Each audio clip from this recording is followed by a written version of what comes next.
নমস্কার, America with বাঙালিয়ানা চ্যানেলের পক্ষ থেকে আরও একটা নতুন ব্লগে আপনাদের সকলকে স্বাগত জানাচ্ছি।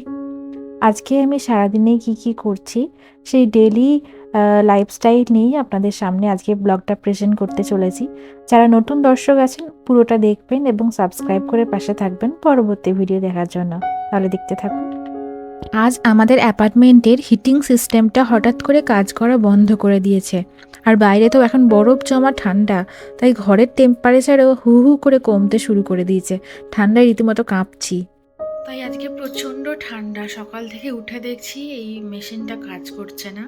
তাই বাইরে যেরকম ঠান্ডা মাইনাসে যাচ্ছে বা 0 ডিগ্রিতে যাচ্ছে, কত যাচ্ছে এখন দেখা হয়নি, এই জাস্ট ঘুম থেকে উঠলাম, তো ওই ঘরেতেও এখন ওরকমই কনকনে ঠান্ডা জাস্ট। আর ঠান্ডায় রীতিমতো গায়ে হাতে ব্যথা করছে, কিন্তু খেতে তো হবে না, খেতে আর থাকতে পারি না। তাই উঠে দেখি কি করা যায় ব্রেকফাস্ট। আজকে সকালটা শুরু করলাম একটা সুপার হেলদি স্মুদি দিয়ে। প্রথমেই এই জন্য আমি কটা ফ্রেশ স্ট্রবেরি নিয়ে নিলাম, কিছু ব্ল্যাকবেরি নিয়ে নিলাম। আর এগুলো তো মানে স্ট্রবেরি খেতে মিষ্টি, বাট ব্ল্যাকবেরিটার কোনো স্বাদ পাই না আমি খেতে, সেই জন্য আমি এটা শুধু খেতে ভালো লাগে না, আমার স্মুদিতে দিয়েই একমাত্র খেতে ভালোবাসি এগুলোকে। তাই প্রথমেই এগুলোকে বের করে নিয়ে কিছুটা ধুয়ে নিলাম, পরিষ্কার করে নিলাম। এবার এগুলোকে আমি কেটে নেব, যাতে ব্লেন্ডারে দিলে ভালোভাবে এগুলো মিক্সড হয়ে যায়। এই জন্য আমি এখানে স্ট্রবেরিগুলো কাটতে শুরু করে দিলাম। স্ট্রবেরি খাওয়া কিন্তু খুব ভালো, কিন্তু আমার শুধু খেতে কেন জানি না ভালো লাগে না, একমাত্র স্মুদি করলেই খেতে ভালো লাগে। তাছাড়া আমি এই ফলগুলো শুধু খেতে পারি না। তো যাই হোক, এই স্মুদিটার মধ্যে আমি 2 চামচ রোস্টেড ওটস দিয়েছিলাম, যেটা আমি ভিডিও ক্লিপস নিতে ভুলে গেছি, তাই এটা ভয়েসে বলে দিলাম। তোমরা যদি এই স্মুদিটা দেখে বানাও অবশ্যই 2 চামচ ওটস অ্যাড করে নিও। এবার একটা ব্লেন্ডারে দিয়ে দিলাম স্ট্রবেরি, ব্ল্যাকবেরি, আর দিলাম একটা কলা। কলাটা আবার এত শক্ত ছিল যে কাটছিল না, তাই আবার ছুরি করে কাটতে হলো কলাটাকে। তারপরে দিয়ে দিলাম মিষ্টির জন্য 2টো খেজুর, একটু মিষ্টি মিষ্টি না হলে আমার আবার ভালো লাগে না। তার সাথে চিয়া সিডটা ভেজানো ছিল, সেটাও দিয়ে দিলাম। এই চিয়া সিডটা শুধু খেতেও আমার কেমন বমি পায়, আমার ভালো লাগে না খেতে, একমাত্র স্মুদিতে দিলেই ভালো লাগে। তারপরে দিয়ে দিলাম দুধ। এখানে তো দুধগুলো মানে ফোটাতে হয় না আলাদা করে, এটা ফ্রিজ থেকে ডিরেক্ট বের করে ইউজ করা যায়, এগুলো পার্সুরাইজড করা থাকে দুধটাকে। তো যাই হোক, এরপর ব্লেন্ড করে নিয়ে এলাম। এই যে একদম পিঙ্ক পিঙ্ক সকাল সকাল স্মুদি রেডি হয়ে গেছে আমার। এবার এটাকে খাওয়ার পালা। খেজুর দেওয়ার জন্য এটা একটু মিষ্টি হয়, তাই খেতে ভালো লাগে, না হলে মাঝে মাঝে দই দিয়েও বানাই, সেদিন আবার একটু টক টক হয়ে যায়, সেদিন আবার একটু বিট নুন ছড়াতে হয় উপর থেকে, সেটাও বরঞ্চ খেতে খারাপ লাগে না। তো যাই হোক, এরপরে আমি স্মুদি খেতে খেতে এখন সকালবেলায় আরেকটা পাজল সলভ করছিলাম। যদিও এই পাজলটার পিসগুলো বড় বড় আছে, সেজন্য এটা সাজানো খুবই ইজি আমার মনে হয়েছে। মানে আগের বারের পাজলটা এত ছোট ছোট পিস ছিল, ওটা সাজাতে গিয়ে পুরো 2 সপ্তাহ তো লেগেছিলই। আর ওর ছবিটা আবার দেওয়াও ছিল না, ছবিটা আবার ইন্টারনেটে সার্চ করে তারপরে ওটা একদমই পাজল ছিল, মানে গল্পটা পড়ে পড়ে ওইটাকে সাজাতে হয়েছিল। কিন্তু এইবারে ছবিটা যাই হোক দেওয়া ছিল, সেই জন্য এটা আমার কয়েক ঘন্টার মধ্যেই সাজানো প্রায় কমপ্লিট হয়ে গেছে। কিন্তু এত ঠান্ডা যে হাতগুলো প্রায় অবশ হয়ে যাচ্ছে, আমি সাজাবো কি, আমার মাথায় কাজ করছে না এত ঠান্ডাতে। এত ঠান্ডায় কি থাকা যায়? যদিও অ্যাপার্টমেন্টকে মেল করা হয়েছে, দেখি কখন আসে সারাতে এটা টেকনিশিয়ান। যেখানে আমরা 4 ডিগ্রি 5 ডিগ্রিতে বাইরে বেড়াতে যাই বড় বড় কোট জ্যাকেট পরে, সেখানে আমার ঘরে এখন কত টেম্পারেচার আমি দেখাচ্ছি, ওই হিটারটা নেই বলে। এই যে দেখতে পাচ্ছেন নিশ্চয়ই, 3 degree temperature, 3 degree Celsius temperature এখন ঘরে। হাত ফাত রীতিমতো অবশ হয়ে যাচ্ছে, যেটা আমাদের বাইরে গেলে হয়ে থাকে সেরকম হয়ে যাচ্ছে। তো আমি আর পাচ্ছি না, আজকে এই ঠান্ডার মধ্যে আর কোনো কাজ করতে ইচ্ছা করছে না,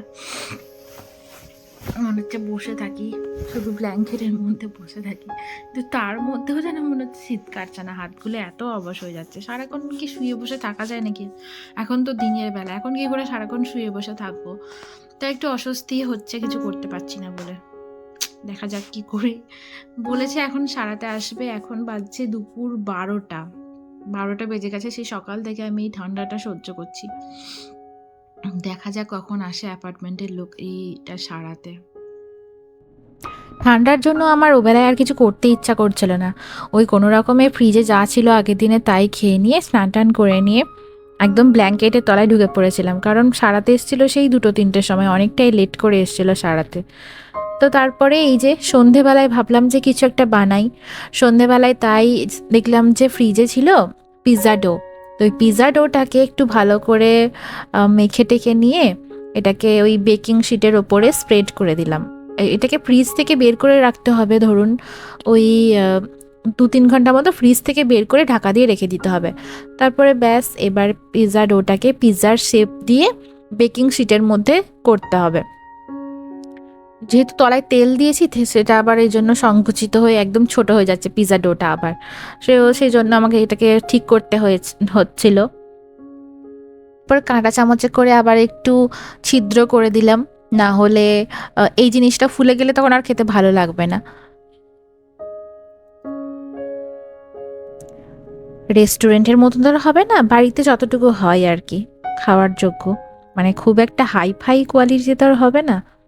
তো যাই হোক, এরপর আমি কিছুটা চিকেন, ক্যাপসিকাম, অলিভ এসব দিয়ে একটা পুর বানিয়ে নিয়েছিলাম। তো এই পুরটাকে এবারে এর মধ্যে দিয়ে দিলাম। যদিও এর আগে একটু সস ওপরে ছড়িয়ে দিলে ভালো লাগে, তো আমি দিতে ভুলে গেছিলাম তাড়াহুড়োর চক্করে, কারণ আমার হাজব্যান্ডের অফিস থেকে ফেরার সময় হয়ে গেছিলো, আর ও তো এসেই বাড়ি এসে প্রচুর খিদে পেয়ে যায়, আর সন্ধেবেলাটা আমারও একটু খিদে পায়, সেই কখন ভাত খেয়েছিলাম দুপুরে। তো তাই জন্য এবার সস টস দিতে ভুলে গেছি আমি। এখন এর মধ্যে পুরটাকে এবার ছড়িয়ে দিলাম ওপর থেকে। এবার এটাকে চারিদিকটাতে পরিষ্কারভাবে ছড়িয়ে দিচ্ছি, যাতে প্রত্যেকটা বাইটে সমান সমান থাকে চিকেন, অলিভ আর হচ্ছে যে ক্যাপসিকামটা।